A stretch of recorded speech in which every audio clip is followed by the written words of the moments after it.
देखिए, आपकी जो धरती है महापुरुषों की धरती है, एक तरह से एक पवित्र धरती है। यहाँ आकर मुझे गर्व बहुत हो रहा है, खास तौर से इसलिए कि यहाँ पे एक आपकी महिला उम्मीदवार है, नौजवान है, और जब भी मैं देखती हूँ कि एक महिला खड़ी है और उसमें वो नौजवान है, उसमें ऊर्जा है, शक्ति है, तो मुझे बहुत खुशी होती है। ఏదైతే ఈ భూమి ఉన్నదో ఇది చాలా బలమైన భూమి, ఇది గర్వించదగ్గ భూమి, వీరులను కన్న భూమి. అంతేకాకుండా నేను ఎప్పుడు గర్వపడుతున్నాను, ఎందుకంటే మీ ముందు ఉన్నటువంటి మీకోసం పోటీ చేయబోతున్నటువంటి ఈ యువ శక్తి, నారీ శక్తిని చూస్తే ఎప్పుడు గర్వంగా అనిపిస్తుంది. जब यशस्विनी जी बोल रही थी तो मैं झांसी जी के पास बैठी थी। ఎప్పుడైతే యశస్విని రెడ్డి గారు నాతో మాట్లాడాలనుకుంటున్నారో అప్పుడు నేను ఝాన్సీ రెడ్డి గారి దగ్గర కూర్చొని ఉంటిని. तो मैंने पूछा, आपकी बेटी है या आपकी डॉटर इन लॉ है? వీరు యశస్విని రెడ్డి గారు మీ కూతురా లేకుంటే మీ కోడలా అని నేను ఝాన్సీ రెడ్డి గారిని అడిగాను. तो झांसी जी ने बोला, ये मेरी बेटी जैसी है। అప్పుడు ఝాన్సీ రెడ్డి గారు అన్నారు, ఈమె నా కూతురు లాంటిదే. और कम ही ऐसी सास बहू दिखती है जिनमें इतना प्यार है। నేను చూసిన మొదటి ఒక రకమైనటువంటి అత్తా కోడళ్ళు ఇద్దరిలో చాలా ప్రేమ కనిపిస్తుంది. लेकिन ये जो हनुमंडला परिवार है, ये अपने आप में एक खास परिवार है, क्योंकि इन्होंने इस परिवार के हर सदस्य ने आपके लिए काम करके दिखाया है। ఏదైతే ఈ ఝాన్సీ రెడ్డి గారి కుటుంబం ఉందో నిజంగా ఒక గొప్ప మనసున్న కుటుంబం. ఎందుకంటే తరతరాలుగా పాలకుర్తి ప్రజల కోసం మీకోసం సేవ చేసినటువంటి కుటుంబం. गरीबों की भलाई के लिए इन्होंने जमीनें दी, स्कूल खोले, लाइब्रेरी खोली। బీదల యొక్క బాగు కోసం ఈ కుటుంబం ఎంతో పాటుపడింది. హాస్పిటల్లు కట్టింది, గ్రంథాలయాలు కట్టింది, భూములు ఇచ్చింది. और आप सबको तो मालूम ही है कि एक तरफ इनका परिवार है और दूसरी तरफ बीआरएस के नेता जिन्होंने आपसे जमीन छीनी है। మీ అందరికీ తెలుసు, ఒకవైపు మీకోసం ఇన్ని సంవత్సరాలు పాటుపడినటువంటి కుటుంబం, ఇంకోవైపు మీ భూములు లాక్కున్నటువంటి బీఆర్ఎస్ కుటుంబం. आप सबसे जमीन छीनी, वक्फ से भी जमीन छीनी। మీ అందరి దగ్గర నుంచి, రైతుల దగ్గర నుంచి వాళ్ళు భూములు లాక్కున్నారు. तो देखिए, आज आप इतनी बड़ी तादाद में यहाँ खड़े हैं, बहुत समय से इंतजार कर रहे हैं कि मैं क्या बात करूंगी आपसे, तो मैं आपसे आपकी काम की बात करना चाहती हूं। మీరందరూ ఎంతో పెద్ద సంఖ్యలో వచ్చారు, నా రాక కోసం ఎన్నో గంటల నుంచి వేచి చూస్తున్నారన్న విషయం నాకు తెలుసు. అయితే ఈ రోజు మీ గురించే, మీ పనితరం గురించే, మీ స్థితిగతుల గురించే నేను మాట్లాడేందుకు ఇక్కడికి వచ్చాను. जो चुनाव का समय होता है वो क्या समय होता है? वो सोचने का समय होता है, देश प्रदेश की जनता की जागरूक बनने का समय बनता है। और ये समझने की जरूरत होती है इस समय कि आपके नेता कैसे हैं, राजनीतिक दल कैसे हैं, कैसी सरकार आप चाहते हैं। సాధారణంగా ఎలక్షన్ సమయంలో, ఎన్నికల సమయం ఎలా ఉంటుందంటే, ఈ ఎలక్షన్లు ఏ విధంగా ఉంటాయి, ఎలక్షన్ల గురించి వచ్చేటటువంటి ప్రభుత్వాలైనా నాయకులైనా ఎటువంటి మాటలు మాట్లాడతారు, వాళ్ళు వచ్చినాక మనం ఏం చేస్తారు, వారు ఎటువంటి పనులు ఏమి చేశారు, రాబోయే స్థితిగతుల్లో ఏమి చేస్తారనే విషయాలు ఎప్పుడు నడుస్తూ ఉంటాయి. आपका प्रदेश नया प्रदेश है, 10 साल पहले ही बना, और 10 सालों से आपके प्रदेश में बीआरएस की सरकार है। మీ రాష్ట్రం ఒక నూతనంగా ఏర్పడినటువంటి రాష్ట్రం, దాదాపు 10 సంవత్సరాల క్రితం ఏర్పడినటువంటి రాష్ట్రం. 10 సంవత్సరాల నుండి ఈ రాష్ట్రంలో ఈ పరిపాలనను మీరు చూస్తున్నటువంటి రాష్ట్రం. ये प्रदेश आपकी मेहनत से बना है। आप में से वो लोग हैं जिन्होंने इस प्रदेश के बनने के लिए आंदोलन किया। ఈ రాష్ట్రం మీ యొక్క త్యాగాలతో ఏర్పడ్డ రాష్ట్రం, మీ కష్టాలతో ఏర్పడ్డ రాష్ట్రం. ఈ రాష్ట్రం వెనుక మీ యొక్క బలిదానాలు, ప్రాణ త్యాగాలు ఉన్నాయన్న విషయం నాకు తెలుసు. आप ही के त्याग से, आप ही की मेहनत से जाना जाता है। आज भी अगर दुनिया में आपकी पहचान है तो ये आपने पहचान बनाई है अपनी मेहनत से, यहाँ के किसानों ने, यहाँ के युवाओं ने, तकनीकी हुनर से और यहाँ की महिलाओं ने। ఈ రాష్ట్రం యొక్క గొప్పతనం విశ్వవ్యాప్తంగా తెలియజేసిన రాష్ట్రం. ఎందుకంటే ఈ రాష్ట్రం యొక్క రైతులు గాని, యువకులు గాని, మహిళలు గాని వీరందరూ ఎంతో కష్టపడి త్యాగాలు చేయడం ద్వారా ఈ రాష్ట్రం ఏర్పడింది.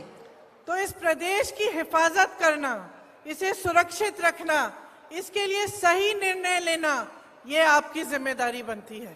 కాబట్టి ఇటువంటి త్యాగాలతో ఏర్పడిన రాష్ట్రం గురించి అనుక్షణం ఆలోచించడం, బాధ్యతాయుతంగా ఉండడం, రాబోయే రోజుల్లో ఈ రాష్ట్ర యొక్క పురోగతి గురించి ఆలోచించడం ఎంతో ముఖ్యం, ఎంతో आवश्यकరం. और इस जिम्मेदारी को निभाने के लिए सबसे महत्वपूर्ण चीज आपका वोट होता है. కాబట్టి ఈ రాష్ట్రం పురోగతి చెందాలంటే, అభివృద్ధి చెందాలంటే దానికోసం మీరు వేసే ఓటు ఎంతో విలువైనది. तो वोट देने के समय हमें क्या समझना पड़ता है? ఓటు వేసే ముందు సాధారణంగా మనం ఎటువంటి ఆలోచనలో ఉంటాము? हमें समझना पड़ता है कि नेता की नियत क्या है, उस राजनीतिक दल की नीतियां क्या है और किस तरह से हमारा फायदा, आपका फायदा, जनता का फायदा वो सरकार या वो राजनीतिक दल या वो नेता कर पाएगा.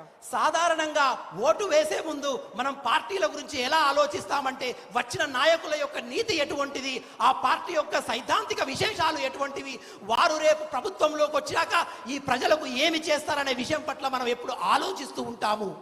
इस समय हमें ये भी सोचना पड़ता है कि जितने शहीदों ने अपनी जान दी इस प्रदेश को बनाने के लिए, उनकी शहादत व्यर्थ नहीं होनी चाहिए. మనం ఇది కూడా ఆలోచించాలి. ఈ రాష్ట్రం ఏర్పడాలంటే ప్రాణత్యాగం చేసిన యువకుల యొక్క ఆలోచన ఈ రాష్ట్ర పురోగతిలో ఉందా లేదా, వాళ్ళ ఆలోచనలకు అనుగుణంగా ఈ రాష్ట్రం నడుస్తుందా లేదా అనే విషయాన్ని మనం ఆలోచించాలి. तो आज यहाँ खड़े हुए मैं आपके प्रदेश की जो हालात हैं, जो आपकी समस्याएं हैं, जो आपके मुद्दे हैं, उनके बारे में बात करना चाहती हूँ. కాబట్టి ఈ రోజు నేను మీ ముందర ఈ రాష్ట్రం యొక్క స్థితిగతులు, ఈ రాష్ట్రంలో యొక్క ప్రజానీకం యొక్క ఆలోచనల గురించి నేను మాట్లాడాలనుకుంటున్నాను. यहाँ पे नौजवान कितने हैं? हाथ उठाओ. ఇక్కడ ఎంతమంది యువకులు ఉన్నారో అందరూ ఒకసారి చెయ్యెత్తండి. सभी नौजवानों, అందరూ యువకులే. बताओ जरा कि इन 10 सालों में कितनों को रोजगार मिला है, कितनों को नौकरी मिली है? చెప్పండి సోదరులారా, ఈ 10 సంవత్సరాల్లో ఎందరికి ఉపాధి అవకాశాలు మీకు వచ్చాయో ఒకసారి చెయ్యెత్తి చెప్పండి. नहीं मिली. దొరకలేదు. आपको मालूम है कि आपका प्रदेश बेरोजगारी में सबसे जो ऊंचे प्रदेश हैं, जिनमें सबसे ज्यादा बेरोजगारी है, उनमें से है. మీ అందరికీ తెలుసా సోదరులారా, దేశంలోనే నిరుద్యోగ సమస్యలలో మన తెలంగాణ రాష్ట్రం అత్యధిక పెద్ద స్థానంలో నిలబడి ఉంది. आप पढ़ते हो, मेहनत करते हो, फीस देते हो, प्राइवेट में ट्यूशन भी करते हो, पेपर देते हो, पेपर लीक हो जाता है. మీరు ఉద్యోగాల కోసం కష్టపడతారు, శ్రమిస్తారు, చదువుతారు, రాత్రి ప్రయోగాలు శ్రమిస్తారు, కానీ మీరు పరీక్ష రాసిన వెంటనే ఆ పరీక్ష కుంభకోణాలలో లీక్ అయిపోతాయి. होता है कि नहीं? అయితాయా కావా? बहुत सारे नौजवानों ने आत्महत्या भी की है इसके ఈ चलते. పేపర్ లీక్ వల్ల అనేక మంది యువకులు ఆత్మహత్య చేసుకున్నారా లేదా? एक लड़की ने आत्महत्या की और इस सरकार ने कहा कि उसने फॉर्म भी नहीं भरा था. ఒక యువతి देखा आपने? ఆత్మహత్య చేసుకుంది, కానీ ఈ ప్రభుత్వం ఆ ఆత్మహత్యను వ్యంగ్యంగా ఆమె పరీక్ష కూడా రాయలేదనే సవాల్ను లేవనెట్టింది. बाद में पता चला कि ये झूठ है कि उसने फॉर्म भरा था, उसने पूरी कोशिश की थी. जब उसने आत्महत्या की तो उसके परिवार को सुरक्षा देने के बजाय, मदद देने के बजाय उसके बारे में गलत बातें बोली. కానీ తర్వాత తెలిసింది ఆ అమ్మాయి ఫామ్ కూడా నింపింది, పరీక్షకు అప్లై చేసింది, ఎలక్షన్ పరీక్ష కూడా రాసింది. కానీ ఆ దానికి తోడుగా వాళ్ళ కుటుంబానికి చేయూతగా నిలబడడానికి పోలుగా వాళ్ళ కుటుంబాన్ని ఈ ప్రభుత్వం అవమానించింది. तो आज तेलंगाना का युवा क्या उम्मीद रख सकता है? కాబట్టి ఈ రోజు తెలంగాణ యువకులు ఈ తెలంగాణ రాష్ట్ర ప్రభుత్వం మీద ఎటువంటి ఆలోచనను కలిగి ఉన్నారు? मेहनत करने के बावजूद रोजगार नहीं मिलता, पेपर देने के बावजूद रोजगार नहीं मिलता, पेपर लीक हो जाते हैं, उसमें करप्शन होता है, भ्रष्टाचार होता है. तो आगे की उम्मीद क्या रख सकते हैं, आशा क्या हो सकती है नौजवान की? ఎంతో కష్టపడి చదివినాక కూడా ఈ యువకులు చదివినాక కూడా వాళ్ళ శ్రమ వ్యర్థమైపోతుంది. వాళ్ళు కష్టమైన చదువులు నీరు కారిపోతుంది. ఎంతో కష్టించి వేచి చూస్తున్నప్పటికీ కూడా మీరు రాసిన పరీక్షల యొక్క పేపర్లు లీక్ అయిపోతాయి. आपके प्रदेश में जो सरकार है वो आपके भविष्य को खारिज करती है. उसके साथ साथ जब इस तरह के हादसे होते हैं और जब दुख की वजह से एक लड़की आत्महत्या करती है तो उसकी जिंदगी भी खारिज करने की बात करते हैं. ఏ రాష్ట్ర ప్రభుత్వం అయితే ఈ తెలంగాణను పాలిస్తుందో అది మీ అందరినీ చీకటిలో తోలవేసే ప్రభుత్వం. ఒక అమ్మాయి పరీక్ష రాసి కూడా ఈ తెలంగాణ ప్రభుత్వంలో ఉద్యోగం రాదని తెలిసి ఆత్మహత్య చేసుకునే పరిస్థితి దాకా ఈ ప్రభుత్వాలు చేపట్టాయి. युवा देश को बनाता है. आप ही की ऊर्जा देखो, आप इधर आए हो, आप में कितनी ऊर्जा है. आप सुनना चाहते हो कि क्या कह रहे हैं हम. आपकी जो ऊर्जा है वही इस देश को बनाती है, इस देश को मजबूत करती है. యువకులే ఈ దేశాన్ని నిర్మిస్తారు. యువతనే ఈ దేశానికి పట్టుకొమ్మలు. మీ ఆలోచన ద్వారానే ఈ దేశం ముందుకు పోతుంది. మీ ఆలోచనలు అనేటివి ఎంతో ఎంతో పరిగణలో తీసుకోవాల్సిందిగా ఉంటుంది. कांग्रेस की जहां जहां सरकारें हैं वहां हमने रोजगार दिलवाने की पूरी कोशिश की है. राजस्थान में 2 लाख से ज्यादा रोजगार दिलवाए हैं और छत्तीसगढ़ में ग्रामीण रोजगार को बढ़ाया है. ఎక్కడైతే కాంగ్రెస్ పార్టీ వేరే రాష్ట్రాల్లో నెలకొల్పబడి ఉందో అక్కడ మేము యువకుల పట్ల ఎంతో శ్రద్ధగా వహిస్తున్నాము. ఎక్కడైతే కాంగ్రెస్ ప్రభుత్వం ఉందో దాదాపు ఒక్కొక్క రాష్ట్రంలో 2 లక్షల ఉద్యోగాలకు పైగా మేము ఉద్యోగ అవకాశాలు కల్పించాము. यहाँ तेलंगाना के लिए हमारी एक योजना है, एक विजन है कि किस तरह से हम तेलंगाना प्रदेश के युवाओं को मजबूत बना सकते हैं, आपको अपने पैरों पे खड़े होने की मजबूती और शक्ति दे सकते हैं. తెలంగాణ యువకుల పట్ల కూడా కాంగ్రెస్ పార్టీకి అంతే చిత్తశుద్ధి ఉంది. రాబోయే రోజుల్లో ఈ తెలంగాణ రాష్ట్రంలో యువకుల యొక్క పాత్ర ఎలా ఉండాలి, వాళ్ళ కాళ్ళ మీద వాళ్ళు నిలబడాలంటే ఎటువంటి ఆలోచనలతో ముందడికి పోవాలి అనే విషయాన్ని కాంగ్రెస్ ప్రభుత్వం ఈ తెలంగాణ రాష్ట్రం గురించి ఆలోచిస్తుంది. जिस तरह आपके आज पेपर लीक हो रहे हैं, उस समस्या को हल करने के लिए एक जॉब कैलेंडर निकालना चाहते हैं. 2 लाख रोजगार आपको दिलवाएंगे जिस तरह से हमने राजस्थान में दिलवाए हैं. और जॉब कैलेंडर के तहत ये फिक्स्ड हो जाएगा कि कौन से डेट आपका एग्जाम है, कौन से डेट आपके रिजल्ट आएंगे, कौन से डेट आपकी जॉब की नोटिस आएगी. ఏ విధంగానైతే ఈ పేపర్ లీక్ ద్వారా జరుగుతున్నటువంటి కుంభకోణాలను ఆపడానికి కాంగ్రెస్ పార్టీ ఒక చిత్తశుద్ధితో ఉన్నది. దానికోసమే మేము జాబ్ క్యాలెండర్ అనేది తీసుకురాబోతున్నాము. ఈ జాబ్ క్యాలెండర్లో ఏ రోజున పరీక్ష ఉంటుంది, ఏ రోజున పరీక్ష యొక్క ఫలితాలు వస్తాయి, ఆ పరీక్ష ఫలితాల్లో నెలకొల్ప వాళ్ళకి ఎటువంటి ఉద్యోగాలు వస్తాయి అనే విషయాన్ని చాలా సంక్షిప్తంగా చెప్పే ఒక జాబ్ క్యాలెండర్ని కాంగ్రెస్ పార్టీ తీసుకురాబోతుంది. छात्रों को 5 लाख रुपए की मदद मिलेगी और हर जिले में इंटरनेशनल स्तर के स्कूल बनाना चाहते हैं हम.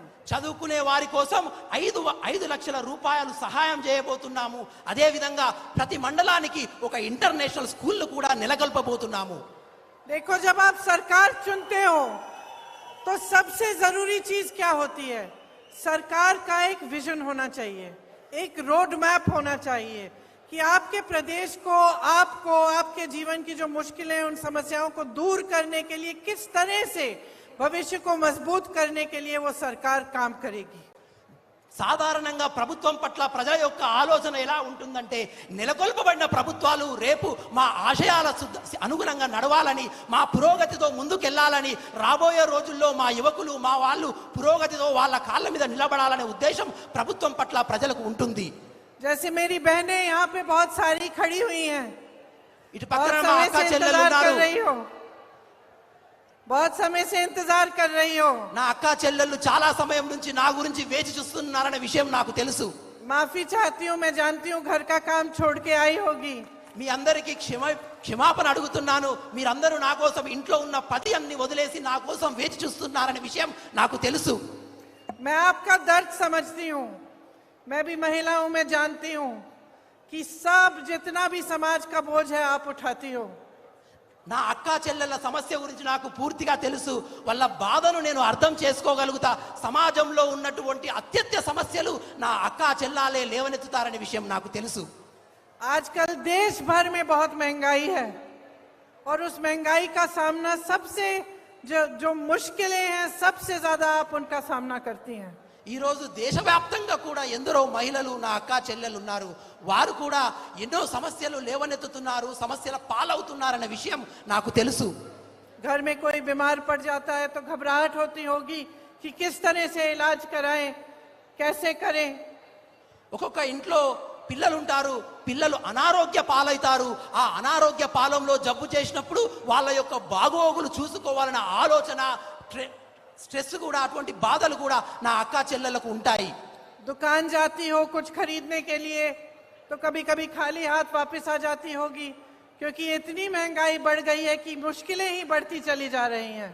దుకాణంకి వెళ్ళి నిత్యావసర సరుకులు కొనాలంటే ఒక్కొక్కసారి పైసలు ఉండవు, రేట్లు ధరలు పెరిగిపోయి మన కనే పరిస్థితిలో లేక నా అక్క చెల్లెళ్ళు ఎంతో ఇబ్బంది పడుతుంటారు. गांव गांव में इन्होंने शराब की दुकानें खोल रखी हैं, जिससे सबसे दुख आपको उठाना पड़ता है सबसे ज्यादा। ఈ రోజు గ్రామ గ్రామంలో కూడా వైన్ షాపులు, బెల్ట్ షాపులు తెరిచారు. ఈ బెల్ట్ షాపులు, వైన్ షాపుల ద్వారా అత్యంత బాధాకరంగా ఉన్న జీవితం నా మహిళా అక్క చెల్లెళ్ళదే. आपका जीवन मुश्किलों से भरा हुआ है और मैं जानती हूं कि आप सरकार से यही चाहती हैं कि अपनी मुश्किलों का सामना करने के लिए आपकी थोड़ी मदद हो जाए, थोड़ी सहायता हो जाए। నా అక్క చెల్లెళ్ళ జీవితం ఎంతో కష్టాలతో నిండి ఉన్న విషయం నాకు తెలుసు. కాబట్టే నా అక్క చెల్లెళ్ళు ఎప్పుడూ ఈ ప్రభుత్వం పట్ల ఒక ఆశతో చూస్తుంటారు. ఈ ప్రభుత్వం చేసే సహాయం ద్వారా నా జీవితంలో ఉన్న కష్టాలు దూరం అవుతాయని. आपके प्रदेश में महिलाओं के साथ अत्याचार बहुत होता है। మన రాష్ట్రంలో కూడా మహిళల మీద అత్యాచారాలు చాలా జరుగుతూ ఉన్నాయి. और आपकी सुरक्षा, आपके सम्मान के लिए भी सरकार ने काफी नहीं किया। కాబట్టి మీ సురక్షిత గురించి, మీ గౌరవం గురించి కూడా ఈ యొక్క ప్రభుత్వం మహిళల పట్ల తీసుకున్నటువంటి ఎటువంటి చర్యలు కనబడుటలేదు. कांग्रेस पार्टी ये समझती है कि आपको कितनी मुश्किलों का सामना करना पड़ता है, और आजकल केंद्र सरकार और यहाँ की मौजूदा जो प्रदेश सरकार है, उनकी नीतियों की वजह से आपको महंगाई का कितना बोझ आपके कंधों पर है। నాకు తెలుసు మీరందరూ ఎంతో కష్ట నష్టాలు పడుతున్నారని. అదే విధంగా కేంద్ర ప్రభుత్వం యొక్క వైఖరి వల్ల కూడా, ధరల పెరుగుదల వల్ల కూడా మీ జీవితంలో రోజు రోజుకు కష్టాలు పెరుగుతున్నాయి. ఆ విషయం నాకు తెలుసు. इसीलिए हमने तय किया है कि हर महीने आपको 2500 रुपए महिलाओं को दिए जाएंगे उनके खातों में। కాబట్టి ఈ అక్క చెల్లెల యొక్క కష్టాన్ని దూరం చేయడానికే నెలకు 2500 సహాయం కాంగ్రెస్ పార్టీ రాగానే చేయబోతుంది. और गैस का सिलेंडर आपको 500 रुपए में दिलवाया जाएगा। అదే విధంగా ఇప్పుడున్నటువంటి 1200 గ్యాస్ సిలిండర్ కాంగ్రెస్ ప్రభుత్వం రాగానే మీకు 500కే ఇవ్వబోతుంది. आपको मालूम है कि जब हमारी सरकार कर्नाटका में बनी कुछ महीनों पहले, तब से पूरे कर्नाटका में महिलाओं की बस की यात्रा फ्री में होती है। మీ అందరికీ సంతోషంగా చెప్తున్న విషయం ఏంటంటే, ఏ రోజైతే కర్ణాటకలో కాంగ్రెస్ ప్రభుత్వం ఏర్పడిందో అదే రోజు నా మహిళా అక్క చెల్లెళ్ళందరికీ కూడా ఉచిత బస్సు ప్రయాణం యొక్క సౌకర్యాన్ని మేము కర్ణాటకలో కల్పించాము. हमारी सरकार बनेगी तो यहाँ तेलंगाना में भी सब महिलाओं के लिए सारी बस यात्रा फ्री होंगी। తెలంగాణలో కూడా కాంగ్రెస్ ప్రభుత్వం ఏర్పడంగానే నా అక్క చెల్లెళ్ళ కోసం రాష్ట్రమంతా ఉచిత బస్సు ప్రయాణ సౌకర్యాన్ని కాంగ్రెస్ పార్టీ కల్పించబోతుంది. మారుపు కావాలి, కాంగ్రెస్ రావాలి. మార్పు రావాలి, కాంగ్రెస్ రావాలి. मेरे किसान भाई, आप भी बहुत दुखों का सामना कर रहे हैं। जिस तरह से आपके कर्ज माफ करने चाहिए थे, वो कर्ज माफ नहीं हुए इस प्रदेश में। నా రైతు సోదరులు కూడా ఈ రాష్ట్రంలో ఎన్నో కష్ట నష్టాలు పడుతున్న విషయం నాకు తెలుసు. ఏ విధంగానైతే మీరు అప్పులు తీసుకొని కష్టాలు పడుతున్నారో ఆ అప్పులు కూడా ఈ ప్రభుత్వం చేయవలసినంత చేయలేదనే విషయం నాకు తెలుసు. पेट्रोल महंगा हो गया है, डीजल महंगी है, जो भी खरीदना पड़ता है उस पे जीएसटी, ट्रैक्टर पे जीएसटी, हर चीज पे जीएसटी है। सब महंगाई का सामना किसान को करना पड़ रहा है। పెట్రోల్ ధర పెరిగినాయి, డీజిల్ యొక్క ధరలు పెరిగినాయి. నా రైతు సోదరులు రైతు సామాగ్రి కొనాలంటే కేంద్ర రాష్ట్ర ప్రభుత్వాల జీఎస్టీ ధరల పెరుగుదల వల్ల అవి కూడా కొనలేక నా రైతు సోదరులు రోజుకు నష్టాల పాలవుతున్నారు. आपको फसल का सही दाम नहीं मिलता, మీకు పంటల యొక్క సరైన ధర కూడా మీకు లభించట్లేదు. और जो जमीन की माफिया है, लैंड माफिया, वो आपकी जमीनों पे कब्जा कर रही है और खूब फैल रही है आपके प्रदेश में। ఏదైతే భూముల మీదటువంటి దొంగతనాలు, భూములను గ్రాబ్ చేసి దోచుకునే అధికారులు, నాయకులు ఉన్నారు. వాళ్ళు మీ భూములను దోచుకుంటున్నారనే విషయం కూడా నాకు తెలుసు. आप खूब मेहनत करते हैं खेती में, और जहां जहां कांग्रेस की सरकारें हैं आपको किसानों को सहायता मिलती है। जहां जहां कांग्रेस की सरकारें हैं किसानों के कर्ज माफ किए गए हैं। నాకు తెలుసు నా రైతు సోదరులు ఎంతో కష్టపడుతున్నారని. అందుకే కాంగ్రెస్ ప్రభుత్వం ఏ ఏ రాష్ట్రాల్లో అయితే ఏర్పడిందో కాంగ్రెస్ ప్రభుత్వం రైతుల పట్ల నిలబడింది. వాళ్ళ కష్ట నష్టాలను దూరం చేసేటువంటి ఆలోచనలు చేసి వాళ్ళను ముందుకు నడిపిస్తున్నది. अगर हमारी सरकार तेलंगाना में आएगी तो हम 2 लाख रुपए तक फसल का ऋण माफ करेंगे। ఎప్పుడైతే కాంగ్రెస్ ప్రభుత్వం తెలంగాణ రాష్ట్రంలో ఏర్పడిన వెంటనే 2 లక్షల రూపాయల అప్పులను, మీకున్న అప్పులను మేము తీసేస్తాము. किसानों को हर साल 15,000 रुपए दिए जाएंगे। రైతులకు ప్రతి సంవత్సరానికి 15,000 రూపాయలు మీకు రుణ సహాయం కూడా చేయబోతున్నాము. और कृषि मजदूरों को 12,000 रुपए। అదే విధంగా వ్యవసాయ కూలి, భూములు లేని వ్యవసాయ కూలీలకు కూడా 12,000 రూపాయలు ఏటా ఇవ్వబోతున్నాము. आपको एमएसपी की गारंटी दी जाएगी। అదే విధంగా కనీస మద్దతు ధర యొక్క తప్పకుండా మేము గ్యారెంటీ ఇవ్వబోతున్నాము. आज भी जहां जहां कांग्रेस की सरकार है वहां सबसे अधिक एमएसपी मिल रही है। ఈ రోజు ఏ ఏ రాష్ట్రాల్లోనైతే కాంగ్రెస్ ప్రభుత్వం ఏర్పడిందో అన్ని రాష్ట్రాల్లో అత్యధికంగా మేము కనీస మద్దతు ధర పంటలకు, రైతులకు అందిస్తున్నాము. धान पर आपको 500 रुपए प्रति क्विंटल आपको बोनस मिलेगा। వరి ధాన్యం మీద కనీస మద్దతు ధరతో పాటుగా ఒక 500 రూపాయలు మీకు బోనస్ ఇవ్వబోతున్నాము. अब मेरे साथ बोलो, मारप्पू कवाली, ఇప్పుడు నాతో అనండి, कांग्रेस रवाली। నాతో అనండి, మార్పు రావాలి, कांग्रेस रवाली। మార్పు కావాలి, కాంగ్రెస్ రావాలి. देखिए, हर स्तर पर, चाहे महिलाओं के साथ, किसानों के साथ, युवाओं के साथ, हर स्तर पर आपके साथ अन्याय हो रहा है। जो केसीआर जी की सरकार है, जो 10 सालों के लिए यहां चल रही है, उसकी एक्सपायरी डेट हो चुकी है। కాబట్టి అన్ని స్థాయిలలో అన్ని వర్గాల ప్రజలకు ఈ కేసీఆర్ ప్రభుత్వం అన్యాయమే చేసింది. మహిళలు, రైతులు అన్ని చేసింది. కాబట్టే ఈ యొక్క కేసీఆర్ బీఆర్ఎస్ ప్రభుత్వానికి అంతిమ గడియలు, ఎక్స్పైరీ డేట్ వచ్చేసింది. आप जब दवाई खरीदने जाते हो ना, दुकान में दवाई खरीदने जाते हो, उस पे डेट लिखा होता है, कितने साल का डेट होता है। మీరు ఎప్పుడైతే మందులు కొనడానికి మెడికల్ షాప్ వెళ్తారో ఆ మందుల యొక్క ప్యాకెట్ వెనకాల ఆ మందులు ఏ రోజు వరకు పని చేస్తాయో ఒక ఎక్స్పైరీ డేట్ ఉంటుంది. జనరల్ గా ఎన్ని రోజుల వరకు, ఎన్ని సంవత్సరాల వరకు ఉంటుందో మీకు తెలుసు కదా. बीआरएस सरकार की डेट निकल चुकी है। అదే విధంగా ఈ బీఆర్ఎస్ ప్రభుత్వం కూడా ఆ డేట్ అయిపోయింది, ఎక్స్పైరీ డేట్ అయిపోయింది. देखो, शुरू में जब आपने इनकी सरकार चुनी तो बहुत आशा थी, बहुत उम्मीद थी इनसे। नया नया प्रदेश बना था, आप सबने आंदोलन किया था, एक सपना देखा था तेलंगाना के लिए, और वो सपना यही था कि युवाओं को रोजगार मिले, आपको अपनी शक्ति अपने हाथों में मिले, आपकी जो संपत्ति है वो आपके लिए काम करे। ఎప్పుడైతే తెలంగాణ రాష్ట్రం ఏర్పడిందో తెలంగాణ ప్రజానీకారానికి ఈ ప్రభుత్వం పట్ల ఎంతో ఆశ, ఎన్నో కోరికలు ఉండేటి. వచ్చినటువంటి ప్రభుత్వం మా కోసం పనిచేస్తుందని, యువకుల కోసం పనిచేస్తుంది, మహిళల కోసం పనిచేస్తుంది, ఒక గొప్ప ఆశ మీకు ఈ ప్రభుత్వం పట్ల ఉండేది. तो आपने बहुत आशा के साथ इनको चुना और इनकी सरकार बनाई। ఎంతో కష్టంతోనే మీరు ఈ తెలంగాణ రాష్ట్రాన్ని ఏర్పడి ఈ ప్రభుత్వాన్ని ఏర్పాటు చేశారు. लेकिन अब 10 साल हो गए हैं, और क्या होता है ना कि कुछ नेता, कुछ राजनीतिक दल ऐसे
सिखाती हो ना, నేర్పాను కదా. तो बच्चा गलत करता है, बच्चा भूल जाता है या बच्चा कुछ चोरी करता है, तुम सिखा देते हो. పిల్లలు తప్పు చేస్తారు, పిల్లలు తప్పుడు నడకలు నడుస్తున్నప్పుడు వాళ్ళకు బుద్ధి చెప్తారు, వాళ్ళకు సరైన మార్గం ఏదో మీరు నేర్పిస్తారు. तो जब नेता तुम्हारी संपत्ति चोरी कर रहा है, जब नेता तुमको भूल जाता है, जब सरकार भूल जाती है कि उसकी जिम्मेदारी क्या है तुम्हारे प्रति, तो नहीं सिखाओगी. ఎప్పుడైతే ప్రభుత్వాలు తప్పు చేస్తాయో, ఎప్పుడైతే ప్రభుత్వాలు మీ ద్వారా తప్పుగా వివరిస్తారో, మీకు కావాల్సింది ఇవ్వరో, మిమ్మల్ని మర్చిపోతారో, వాళ్ళకు కూడా మీరు మర్యాద నేర్పిస్తారు కదా, వాళ్ళు చేస్తారు కదా. सिखाना बहुत जरूरी है. నేర్పించడం చాలా అవసరం. अब देखो दलितों आदिवासियों के लिए, ओबीसी के लिए क्या किया है सरकार ने. దళితుల గురించి కానీ, ఓబీసీల గురించి కానీ, ఆదివాసుల గురించి కానీ ఈ ప్రభుత్వం ఏమి చేసింది? किसी को जमीन नहीं मिली, फोटोलैंड के पट्टे नहीं मिले, ఎవరికి భూమి దొరకలేదు. పోడు భూముల యొక్క చట్టం ద్వారా వాళ్ళకి ఎటువంటి భూములు కూడా దొరకలేదు. घर नहीं मिले, नौकरी नहीं मिली, सम्मान भी नहीं मिला. ఇల్లు దొరకలేదు, ఇల్లు దొరకలేదు, భూమి దొరకలేదు, వాళ్ళకి కావాల్సిన సమస్యలు ఏది కూడా తీరలేదు. तो जब इस तरह की सरकार चल रही है जो आपको भूल गई है, जो आपके लिए काम करने के बजाय बस अपने लिए काम कर रही है, तो आपको कुछ सोचना पड़ेगा, क्योंकि बदलाव प्रदेश में सिर्फ आप ला सकते हैं. ఎప్పుడైతే ఈ ప్రభుత్వాలు మీ యొక్క మంచిని కోరి పని చేస్తలేవో, వాళ్ళ మంచి కోసం పని చేస్తున్నాయో, వాళ్ళ కోసం పాటు పడుతుందో, అప్పుడు మార్పు కావాలి, మార్పు చేయాలి. అటువంటి పాత్రల గురించి, నాయకుల గురించి మీరు ఆలోచించాలి. ऊपर से नीचे तक भ्रष्टाचार चल रहा है.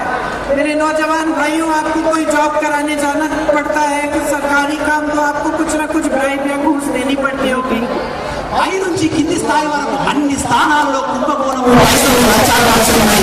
ఇక్కడ నా గోపరైన అన్నదమ్ములున్నారు, వాళ్ళకి ఎటువంటి ఉపాధి అవకాశాలు ఉన్నా ఈ ప్రభుత్వాలు, ఈ నాయకులు కల్పించలేదు. कालेश्वरम प्रोजेक्ट को देखिए, ATM बना रखा है, उसको इतने पैसे भरवाने हैं लेकिन काम कुछ नहीं हुआ. కాళేశ్వరం ప్రాజెక్టు చూడండి, అది ఈ ప్రభుత్వాలు దోచుకోవడానికి ఒక ఏటీఎం లాగా పనిచేస్తుంది. లక్షల కోట్లు అనవసరంగా దాని మీద మోపి పైసలు అన్నింటినీ దాంతో దోచుకుంటున్నారు. मिशन भागीरथ में भी यही हुआ. మిషన్ భగీరథలో కూడా అదే విధమైన కుంభకోణం నడుస్తుంది. SC/ST का फंड वो फंड होता है जिसमें से आपके लिए काम होने चाहिए, उस फंड के पैसे दूसरी योजनाओं में चले जाते हैं. ఎస్సీ ఫండ్ దళితులకు, గిరిజనుల యొక్క పురోగతి గురించి ఆలోచించవలసిన ధనాన్ని కూడా వాళ్ళు తప్పివారు తప్పిస్తున్నారు. ఆ పైసలు కూడా మీకు ఉపయోగించలేదు. जहाँ देखो वहाँ माफिया, जमीन की माफिया, बालू की माफिया, वाइन की माफिया, माइन की माफिया. ఎక్కడ చూసిన కుంభకోణాలే. ఇసుక కుంభకోణం, నీరు కుంభకోణం, భూమి కుంభకోణం, ధనం కుంభకోణం, ఉద్యోగాల్లో కుంభకోణం, అన్నింటిలో కూడా కుంభకోణాలే నడుస్తున్నాయి. तो आप जब सुनते हैं कि कालेश्वरम प्रोजेक्ट में हजारों का घोटाला हुआ या मिशन भागीरथ में हजारों का घोटाला हुआ, तो मैं आपसे पूछना चाहती हूँ कि इसके पैसे हैं, ये 1000 करोड़ रुपए जिनकी बातें हम करते हैं, ये किसके पैसे हैं? ఎప్పుడైతే కాళేశ్వరంలో కానీ, మిషన్ భగీరథలో కానీ లక్షలాది కోట్ల కుంభకోణాలు జరిగినప్పుడు, పైసలు దోచుకున్నప్పుడు, నేను మీ అందరితో అడగదలుచుకున్నా, ఈ పైసలు ఎవరిది? ఈ డబ్బు ఎవరిది? ఇది ప్రజల డబ్బు కాదా? क्या ये नेता आपस में लेते हैं, क्या अपने एक दूसरे से लेते हैं ये 1000 करोड़ रुपए? ఈ యొక్క నేతలు ఈ కుంభకోణాల్లో ఉన్నటువంటి పైసలను ఒకరు పంచుకొని దోచుకునే ప్రయత్నం చేస్తున్నారు. नहीं, किसी दूसरी पार्टी से लेते हैं क्या? లేకపోతే వేరే పార్టీ నుండి ఈ పైసలు తీసుకుంటారా? या आपके पैसे हैं? ఈ పైసా అంతా మీది. हजारों करोड़ रुपए जो ये लेते हैं बड़े बड़े घोटाले करके, ये आपके पैसे ले रहे हैं. ये वही लोग हैं जो कहते हैं कि किसान के कर्ज माफ करने के लिए पैसे नहीं है. ये वही लोग हैं, क्योंकि आपके पैसे जो आपकी कर्ज की माफी के लिए जाने चाहिए, जो आपकी योजनाओं में जाने चाहिए, जो मेरी बहनों को सशक्त करने के लिए जाने चाहिए, यही पैसे ये लेते हैं. ఈ కుంభకోణాలలో దోచుకున్నటువంటి పైసలన్నీ ఎక్కడి పైసలు? ఈ పైసలన్నీ మీ ఉద్యోగాల కోసం పెట్టవలసిన పైసలు, మీ అప్పులు తీర్చడానికి ప్రభుత్వం ఇవ్వవలసిన పైసలు.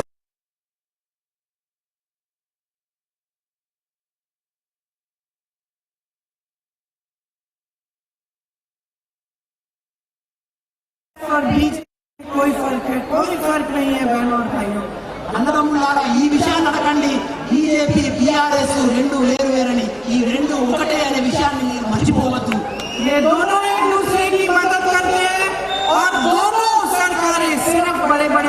भारतीयों के लिए चलती है। ఈ రెండు ప్రభుత్వాలు కూడా మీ యొక్క కష్టాలను పట్టించుకోరు, సాధారణ ప్రజానికాన్ని పట్టించుకోరు. ఈ రెండు ప్రభుత్వాలు కూడా పెద్ద పెద్ద వారి గురించి పనిచేస్తూ ఉంటాయి. गरीबों के लिए, मिडिल क्लास के लिए कोई जगह नहीं है इनमें। పేద వాళ్ళ గురించి, మధ్యతరగతి కుటుంబాల గురించి ఈ ప్రభుత్వాలు ఎప్పుడు పనిచేయవు. दिल्ली में पार्लियामेंट में जब जब कुछ पास होना होता है तो बीआरएस बीजेपी की मदद करती है। ఢిల్లీలో ఉన్నటువంటి పార్లమెంట్ లో ఎటువంటి చట్టాలను ఆమోదించాలనుకున్నప్పుడు ఇక్కడ ఉన్నటువంటి బీఆర్ఎస్ అక్కడ ఉన్న బీజేపీకి తోడ్పాటు చేస్తుంది, సహాయం చేస్తుంది. तेलंगाना में आज सिर्फ दो पार्टियां लड़ रही हैं, बीआरएस और कांग्रेस। बीजेपी और बीआरएस सेम है। बीजेपी को वोट दोगे तो बीआरएस को वोट जाएगा। ఈ రోజు తెలంగాణలో పోటీ కేవలం రెండు పార్టీల మధ్యనే, అది బీఆర్ఎస్ మరియు కాంగ్రెస్ పార్టీ. ఎందుకంటే బీఆర్ఎస్ బీజేపీ రెండు ఒకటే. మీరు బీజేపీకి ఓటు వేసినా అది బీఆర్ఎస్ కే పోతుంది. और इनकी तीसरी करीबी दोस्त एमआईएम। వీరి యొక్క మరొక ప్రియమిత్రుడు ఏంటంటే ఎంఐఎం పార్టీ అనే విషయాన్ని మీరు మర్చిపోవద్దు. एमआईएम दूसरे प्रदेशों में 40-50 सीटें लड़ते हैं, यहाँ आके सिर्फ 9 सीट लड़े हैं। ఎంఐఎం పార్టీ వేరే రాష్ట్రాల్లో 40 సీట్లలో 50 సీట్లలో పోటీ చేస్తుంది. కానీ ఇక్కడ బీఆర్ఎస్ కు సహాయం చేయడానికి కేవలం 9 సీట్లలో మాత్రమే పోటీ చేస్తుంది. क्योंकि सिर्फ और सिर्फ बीआरएस और बीजेपी की मदद करने के लिए लड़ रहे हैं। ఎందుకంటే ఈ ఎంఐఎం పార్టీ కేవలం బీఆర్ఎస్ మరియు బీజేపీ యొక్క పార్టీలకు సహాయం చేయడానికి మాత్రమే ఎన్నికలలో నిల్చుంటుంది. आप ओवैसी जी के भाषण सुनेंगे तो राहुल गांधी पर हमला क्यों करते हैं? राहुल गांधी वो इंसान है जो 4000 किलोमीटर कन्याकुमारी से कश्मीर तक चल के गए कि ये देश एक होना चाहिए। इसलिए भारत जोड़ो यात्रा के लिए, आपसी प्रेम के लिए, और ओवैसी जी सिर्फ उन पे ही क्यों हमला करते हैं? మీరు అక్బరుద్దీన్ ఓవైసీ యొక్క మాటలు విన్నప్పుడు వారు రాహుల్ గాంధీని విమర్శిస్తారు. రాహుల్ గాంధీ అనేవారు ఈ దేశ ఐక్యత గురించి కన్యాకుమారి నుండి కాశ్మీర్ దాకా భారత పతాకాన్ని దేశం ఏకాన్ని చేయడానికి నడిచిన ఒక మహాపూర్వ వ్యక్తి. तो बहनों और भाइयों, आप समझ लो आपके प्रदेश में और देश में क्या हालात है। ये हालात आप बदल सकते हो। जहाँ जहाँ कांग्रेस की सरकारें हैं वहाँ लोग खुश हैं, किसान खुश है, बेरोजगारी इतनी नहीं है जितनी यहाँ है, कम है बेरोजगारी, रोजगार बन रहे हैं, आपके लिए योजनाएं बन रहे हैं आपको सशक्त करने के लिए। కాబట్టి అక్క చెల్లెళ్ళారా, అన్నాదమ్ముళ్ళారా ఆలోచించండి. ఈ ప్రభుత్వ పనితీరు ఆలోచించండి. ఏ రాష్ట్రాల్లో కాంగ్రెస్ ప్రభుత్వం ఉందో అక్కడ మహిళల పట్ల, రైతుల పట్ల, యువకుల పట్ల పురోగతితో సాధించవలసిన ఆలోచనలు మేము చేస్తున్నాము. కాబట్టి మీరు ఆలోచించండి. हमारी जो 6 गारंटियां हैं वो मैं एक बार आपको पढ़ के सुना देती हूँ ताकि आप अच्छी तरह से समझ लें।